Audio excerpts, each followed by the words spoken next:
Hi everyone, this is Korosh Erfani. Today is Thursday, December 11th, 2025. I am going to discuss the US economy, the world economy, and a little about the geopolitical situation of the United States and other superpowers right now. Let's just start with news that we got this week, and I was talking about it in one of my previous videos about the number of unemployment in the United States. As you can see, we got a new stat according to which there was more than 1 million people that had been laid off just this year. We are talking about the presidency period of Donald Trump starting January 20, and as you can see now, concretely 1.17 million people have been just unemployed because of all the economic challenges that we have. So this is a very significant number because we can see that now we have the worst number that we can have from October 2023, and the people start to be worried about the future of the job market. And because of the government shutdown, we don't have yet the new statistics, but it's coming, and it looks like that it won't be as good as already we have that, or maybe worse than that. So that's why we have to think about what would be the job market situation, and more than that, why the situation is such, why the golden age doesn't produce really as many as job that promised by Donald Trump and his team. So one of the reason is evolving around the question of affordability. One topic that President Trump tries to get away, but the reality is there, and we know that the question of affordability, which means being able to pay for the minimum, actually is now a real challenge for many Americans. And this brings us to a very significant news and statistic. I would like that you see this chart. This is a chart that is representing the consumer credit debt, which means how many the normal average Americans are borrowing from the credit institution in order to pay for the normal things. So this is consumer credit, okay? It's not the chart of stock or national debt or government spending, but if you see that it's going up, it's because the people need more and more credit in order to pay for what is necessary. We are talking about something that is now beyond 2008 and the economic crisis that we have had at that time, or even beyond the 2020 after the starting of the COVID pandemic. So now we have this number, is around $5 trillion. So the American consumers now are in debt of $5 trillion. This is the highest level in the US history. And don't forget that the people are not really borrowing money in order to afford any luxury things. These are the money that the people are using for the bill, medication, grocery, rent, car repairs, or paying the interest of other credit card that they have. So which means that they don't have any other choice right now but borrowing money. And borrowing money means accepting to pay interest, right? And imagine that with the first news we saw regarding the unemployment, how the people will be able to, at the same time, being in a very bad job market, and on the other hand, having more and more debt to the credit card institutions. So the question is, why, despite this reality and this number 5 trillion, why the government is trying to emphasize on a completely lunatic narrative regarding the consumers, regarding the strong consumers. There is no strong consumer. That's reality. There is a serious issue of affordability right now, because otherwise it doesn't mean anything if people are, in the case of a strong consumer, to have all this necessity of paying the things through the credit card. And right now we have the highest level of the credit card delinquency. The people are not able to pay effectively that.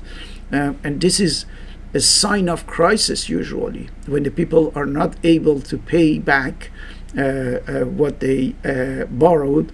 It means this. And you can see that the formula like buy now, pay later are exploding. Why? Because the people cannot afford, but through this kind of mechanism. So that's why the reality, regardless of whatever White House is telling us, the reality is that the consumer isn't strong at all. The consumer is leveraged, is in debt. That's a fact. And let me tell you, usually when this level of borrowing money comes to a head, comes to a critical point, we must be waiting for a very strong and violent fall or shoot, right? This is what happens always. Why? Because as soon as the people start, to feel that they are not able to borrow anymore, we are going to have a complete set of economic and social challenges. The people cannot get any more credit, any more. They cannot borrow any more money, and then we are going to have what? We are going to have the demand collapse, right? And don't forget that in the United States is extremely important. I am going to explain why just this first point, the demand collapse, means the collapse of the US economy. The layoff, because the people cannot buy, so there is no more necessity to produce, and the producers are laying off the workers. We are going to have recession. We are going to have the defaults. We are going to have the credit squeeze. So all of this because the people cannot afford any more borrowing money, right? So now we know that there is a specificity in the American economy, which is that the consumer spending represents something like 70% of GDP, gross domestic products, right?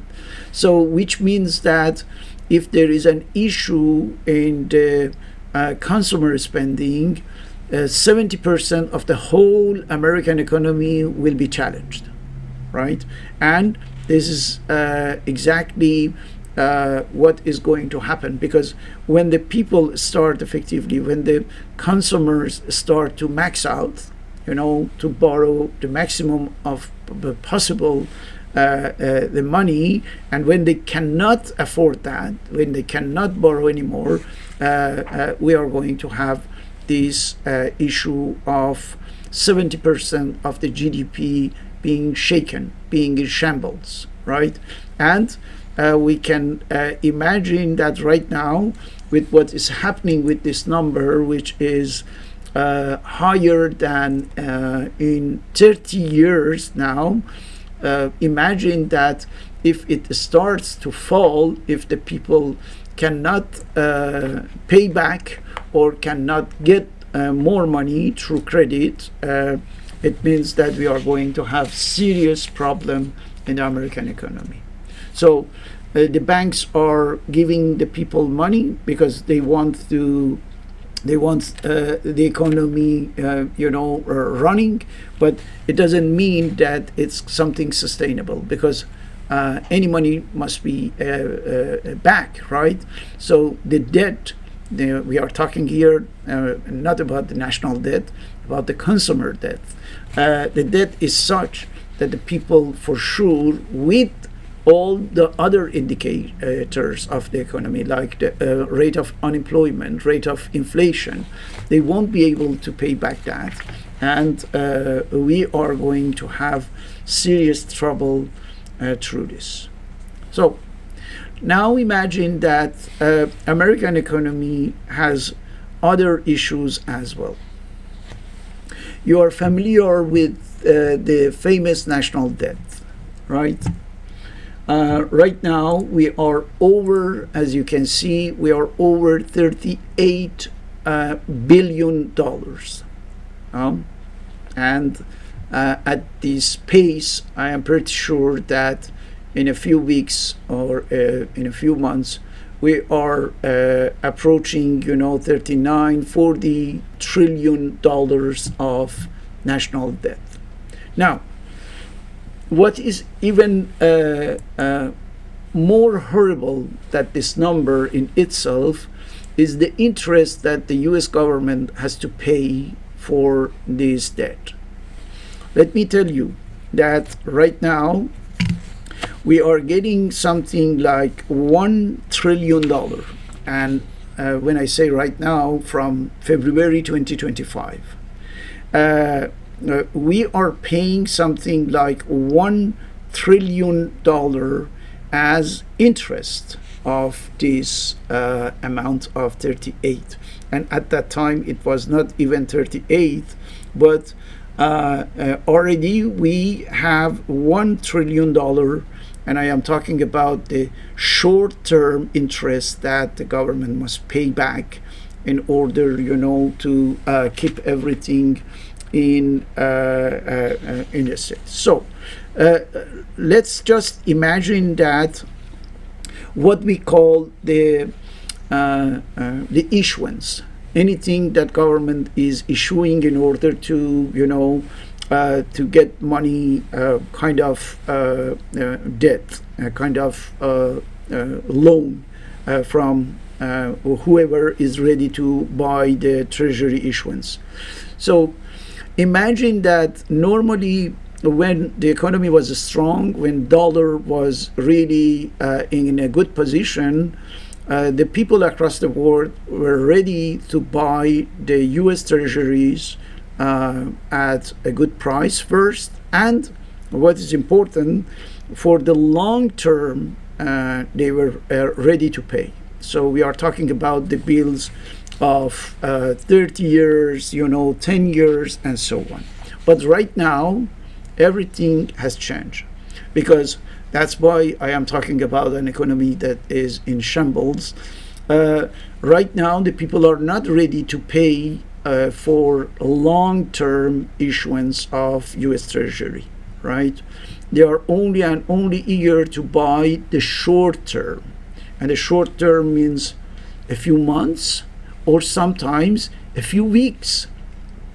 And if you want to have an idea about how much of the issuance are short term, look at this number. Treasury bills issuance for the United States Treasury is right now at 69.4, almost 70%. Almost 70% of all the issuance are short term, which means under 12 months, right?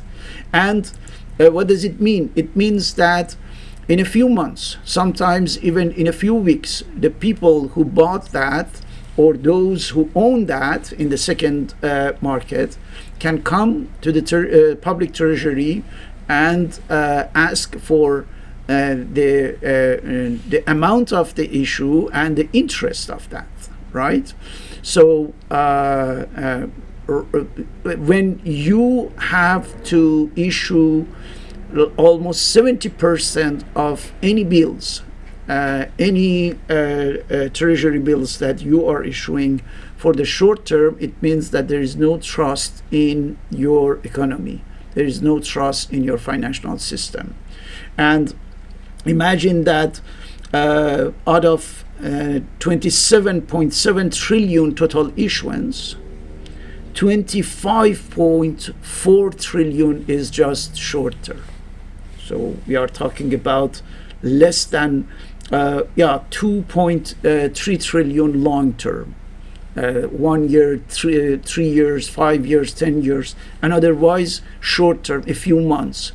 And this means that the amount of interest we were talking about, 1 trillion, just for this number, will be increasing incrementally and at full speed, we have to say.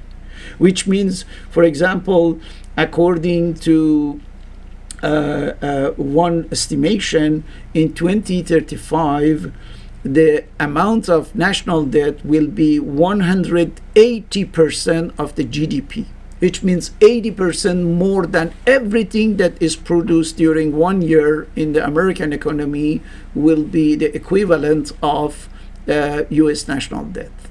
Can you imagine that? And for that amount, the United States will have to pay 1.8 trillion, almost $2 trillion just for interest every year.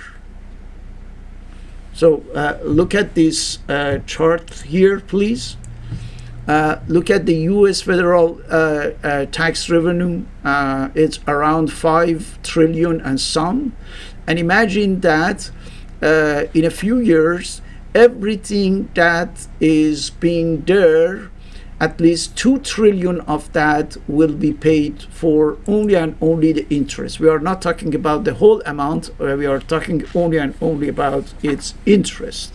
And imagine that if you make the arithmetic, you can see that it's a matter of a treasury that is somehow and to some extent bankrupt, right? Unless there is a miracle that is going to happen. So that's why the fact that you are issuing more and more the short term will put you in a very delicate and fragile situation. Look at this chart, please. This chart is showing how much of these treasury short-term bills are coming, to be sold or to be paid back in just 2026, right?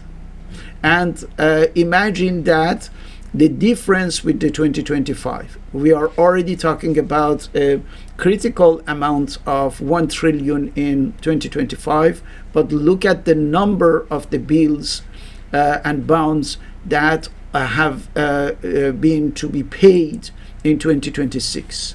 So this means that the U.S. Treasury is going to have a very dark year in the coming days, starting, from the January 1st, 2026. So that's the reason why right now there are lots of bonds and bills on the market, but there is no enough cash. Can you imagine that there is a shortage of cash in the financial markets? The people have a lot of bills, a lot of bonds, but they don't have cash. And that's why, that's the reason just today even, today in order to control this situation, the Fed is suggesting that it's going to buy some 40 billion debt, bills very soon in the market in order to inject to inject cash and money in the market. Because if there is no enough cash, of course there would be serious troubles for banking system, for financial system, and suddenly there would be a trend to buy or overbuy, for overselling the bills, and the Treasury will have serious trouble to to pay back all these bills that will be oversold, because of the shortage of cash. So the balance, as you can see, becomes extremely fragile to keep. And the reason why the Fed was not really eager to lower the interest rate was that, because it doesn't change anything. And we can see that even for one day, we couldn't see the positive effect of this announced yesterday, and today many parts of the stock market was effectively in negative, including S&P 500 and Nasdaq. Now, what's going on? What's happening? What's happening is that we have a separation of the economy and society. This is my analysis on what is going on. Because let me show you something interesting. We are talking about an economy where the control of the capital, if you want, the control of wealth and money, look at how it's dispatched. That's the share of total capital ownership in 2019. And believe me, right now we have even a tightest, part of the whole wealth on the hands of bottom 90%. At that time, it's a matter of how much the richest part of society, the 10% of the upper class, own 90% of the capital, and 90% of the population only 10%. So through that, we can understand that all these ups and downs that we were talking about in the financial markets are something that is about just these 10% of population, those who have who can be considered as billionaire and millionaires. Otherwise, we are talking about 90% of society that don't have anything with all these intricacies of the financial market. So this separation means that a lot of decisions that can be done at the top of the hierarchy that don't have anything with the fate and the future of 90% of the population at the bottom, right? So that's the reason why, beside everything that is glorious for the billionaire, for the wealthy people, for the ordinary people, you have the reality like this one. Imagine that 1.9 million Americans, almost 2 million Americans, are living in their vehicle right now, in their car. And this is a trend that is going increasingly because the people are losing the financial ability to pay rent, right? They cannot afford any roof, any house, apartment, or something, and prefer effectively going to live in their car. 2 million.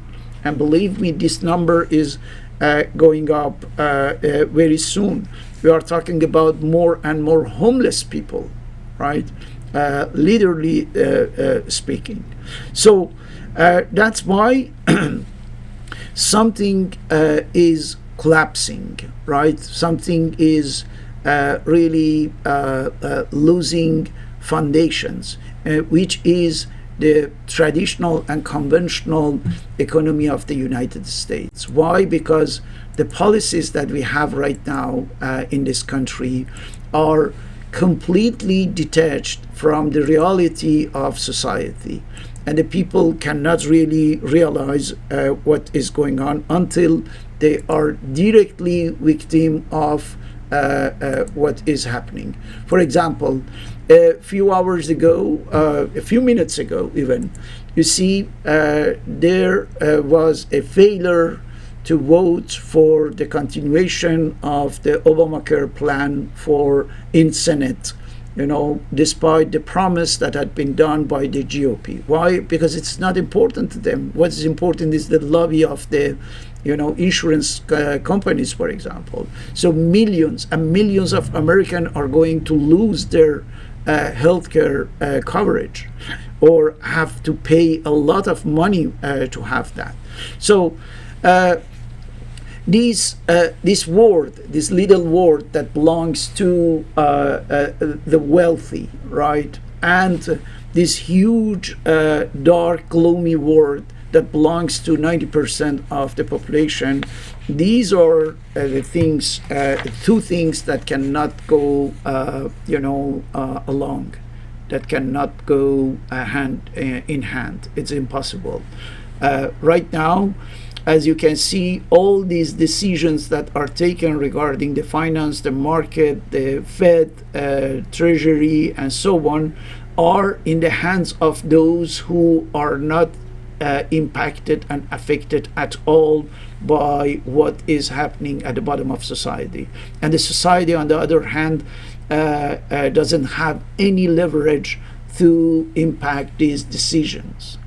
The only leverage usually in the democracies where was effectively government, and the government is right now, I am talking about the Trump administration, the government is a part of this financial system that is taking care of itself and only itself. You have the direct intervention of those who are behind the scene in the politics, and the politics is getting more and more distance from the social realities, and is taking care of the interest of the lobby, the insurance, the healthcare lobbies, the Zionist lobbies, Israeli lobbies. That's why yesterday this is what happened. The House passes $900 billion military spending bill, $800 million for Ukraine, and $692 million for who? For Israel, right? So they don't care anymore for the public health care or Obamacare or whatsoever. The only thing that they want is to get their own interest. So this is why for an issue like Ukraine and the future of Ukraine, you have Mr. Witkoff, representative of the United States President, a real estate agent. Another real estate agent that is in the team of negotiations is Jared Kushner, the son-in-law of President. And this is what's interesting. Look, suddenly you can see that BlackRock CEO, Mr. Fink, the famous Zionist that controls God knows how many $1 trillion. He is sitting also beside Witkoff and Kushner, where at the Ukraine negotiating table. So what's going on? The negotiations are, in fact, not negotiations for peace or for ceasefire or whatsoever. Some sources are reporting that it's a matter of how to create a kind of consortium, and agglomerate a huge economic financial agglomerate with the participation of the United States and Russia over the Ukrainian resources and all the money that is there, including $200 billion of Russian assets that are freezed in the hands of European, but you can see that through the negotiation between Russia and the United States and a little Ukrainian, there is nothing left to the European. It's a matter of investing something huge between United Nations, United States, Russian Federation, and with participation of Ukraine. But we are talking about an Ukraine that is just an excuse here to share the parts between themselves. So that's why we can see there is a serious shift in the way that economy was running for, let's say, at least 1 century, right? If not for decades after the second post-war.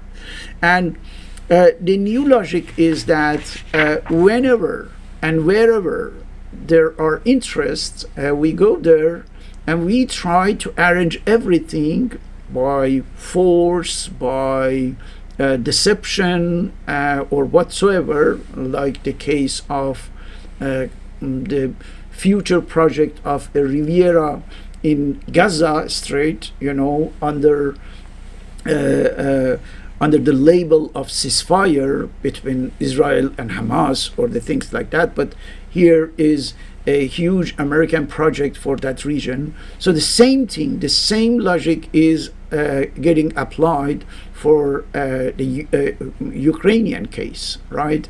The Russia-Ukraine war. So we can see that economy is not anymore running according to the conventional mechanisms that we knew.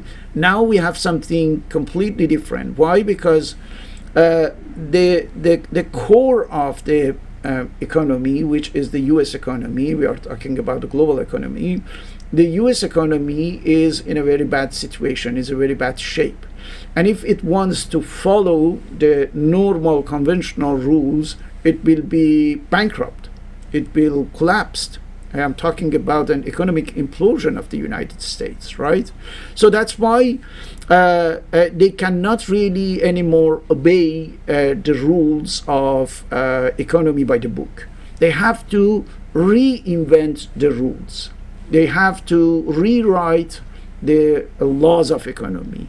And in order to do so, they have to do a lot of nonsensical action. And these actions that we can see a sample in the case of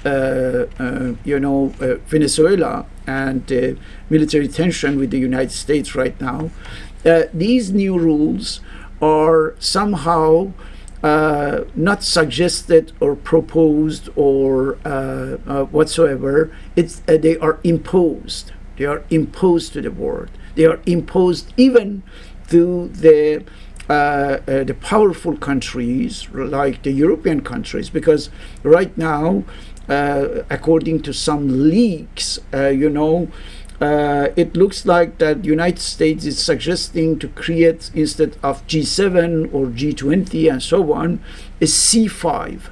The C5 are the core five, composing of United States, China, Russia, Japan, and India.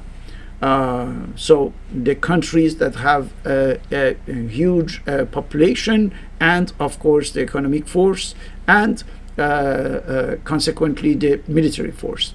And the C5, if it's true, just because right now it's as a gossip, but if it's true, it means that there won't be any role, any part for the former colonial European powers. So it's a matter of these five countries, but not the United Kingdom, not France, not Germany. They are put aside. Can you imagine that? Why? Because now we need a new framework. These are the countries the United States cannot really face, cannot stand up. Because you remember we had a formula of too big to fail, too big to fall.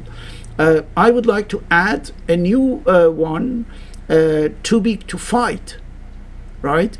The countries like the China, for example, or Russia, the nuclear superpower, they cannot be touched anymore through a military action or military strategy by the United States or by any other country. The United States is realizing that it cannot really stand up against these huge nuclear power that are able, to destroy not only the whole United States, but also the whole globe.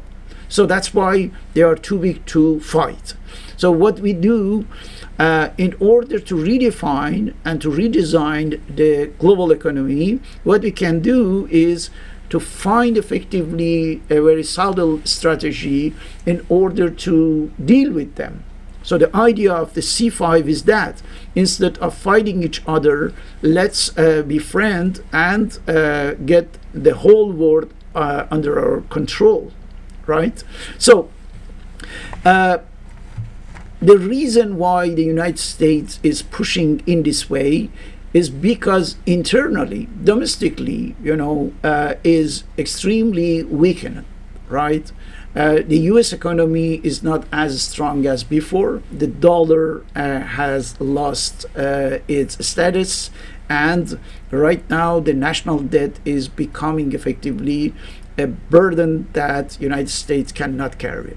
So the reason for which the United States wants to create a new global configuration is because it doesn't have any serious structural solution for its domestic issues, for domestic potentially crisis, right? So the last point that I would like to develop here is as simple as that. These redefining the world through something else than war and than military actions, which will include potentially the competitive countries like Russia and United States, China and Japan, for example, together in order to create a kind of centrality for doing whatever we can call world economic order, political economic order, world order, or whatsoever. It implies that some ambitious project like the Greater Israel be called into question, right? Which means that when we see this leaked document regarding the C5, it says that the first priority of the C5 will be the normalization of diplomatic relations between Israel and Saudi Arabia, which means that they are looking to turn down this military ideological fervence of Israel in order to create the conditions in which they can effectively take care of economy and the huge investments, for example, in the Middle East, or on the other hand, the colossal promise of investment of the Saudi Arabia in the United States, $1 trillion.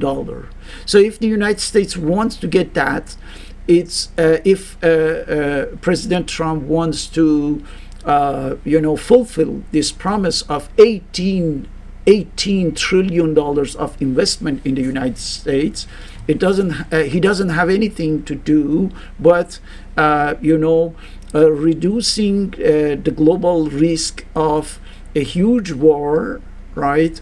A global or a world war that can destroy and dismantle any plan or any strategic design for the future. So that's why I think because of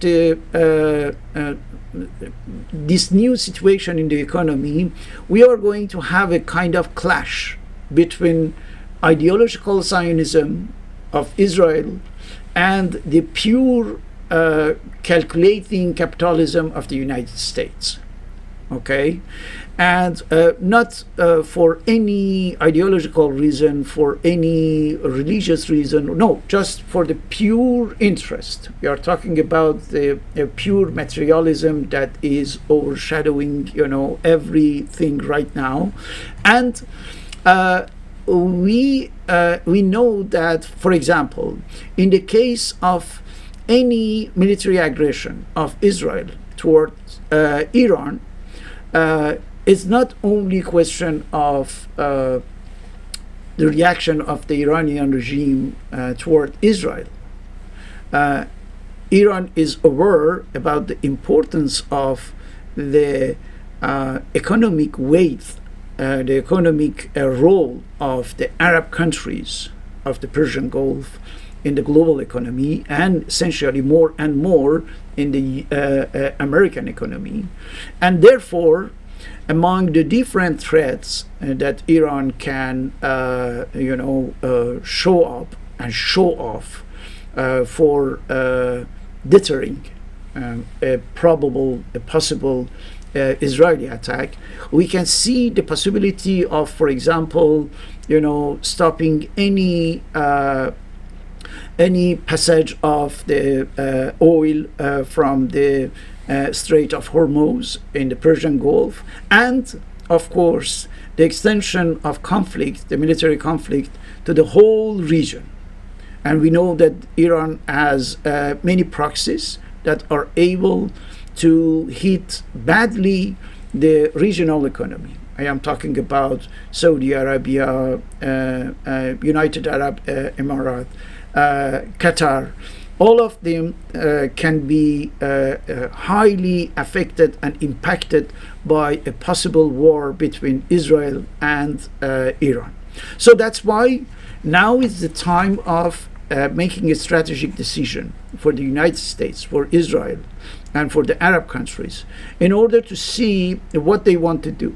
If they want really to come along with the Zionist project of the Greater Israel, a war between Iran and Israel is a 100% sure part of that plan, without any doubt.